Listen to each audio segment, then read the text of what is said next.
Hi friends, భూమి లేని నిరుపేద కూలీలకు ఇందిరమ్మ ఆత్మీయ భరోసా పథకం ద్వారా ఇచ్చేటటువంటి 6,000 రూపాయలు నిన్న లబ్ధిదారుల ఖాతాలలో జమ చేయడం జరిగింది. సో మరి అది ఎవరికి వచ్చాయి ఏంటి అనేది ఈ వీడియోలో మనం చూద్దాం. సో వీడియోను ఎవరు కూడా స్కిప్ చేయకుండా ఎండ్ వరకు అయితే చూడండి. వీడియో చూస్తున్న ప్రతి ఒక్కరు జస్ట్ ఒక లైక్ చేసి సపోర్ట్ చేయండి. సో ఫ్రెండ్స్, మనకు తెలంగాణ ప్రభుత్వం ఇందిరమ్మ ఆత్మీయ భరోసా పథకం ద్వారా భూమి లేనటువంటి నిరుపేద కూలీలు ఎవరైతే ఉంటారో వాళ్ళకి 100 రోజుల పని మినిమం 20 రోజులు చేసిన వాళ్ళను అర్హులుగా గుర్తించి వాళ్ళకు సంవత్సరంలో 12,000 రూపాయలు వాళ్ళ ఖాతాలలో జమ చేస్తాము అని చెప్పేసి ప్రభుత్వం తెలపటం జరిగింది.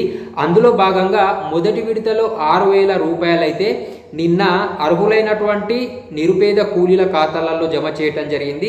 అయితే ఇది అందరికైతే రావటం లేదు, కేవలం ఒక 2 డిస్టిక్ల ఉన్నటువంటి అర్హులైన వాళ్ళకు మాత్రమే రావటం జరిగింది. ఎందుకు అనంటే మిగిలిన జిల్లాలలో ఎలక్షన్ కోడ్ అమల్లో ఉండటం వల్ల మిగిలిన జిల్లాలలో రాలేదు.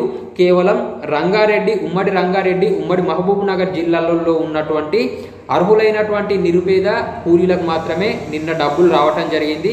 దాదాపుగా 66,240 మంది నిరుపేద కూలీల ఖాతాలలో 39,74,00,000 రూపాయలు వాళ్ళ ఖాతాలలో జమ చేయడం జరిగింది. మిగిలినటువంటి వాళ్ళు ఎవరైతే ఉన్నారో మిగిలిన జిల్లాల వాళ్ళకి ఎలక్షన్ కోడ్ ముగిసిన వెంటనే వాళ్ళ ఖాతాలలో డబ్బులు జమ చేస్తాము అని చెప్పేసి ప్రభుత్వం తెలపడం జరిగింది. సో ఫ్రెండ్స్, ఈ వీడియో చూస్తున్న ప్రతి ఒక్కరు జస్ట్ ఒక లైక్ చేసి సపోర్ట్ చేయండి. కొత్తవారు ఎవరైనా ఉన్నట్లయితే మన ఛానల్ని సబ్స్క్రైబ్ చేసుకోండి.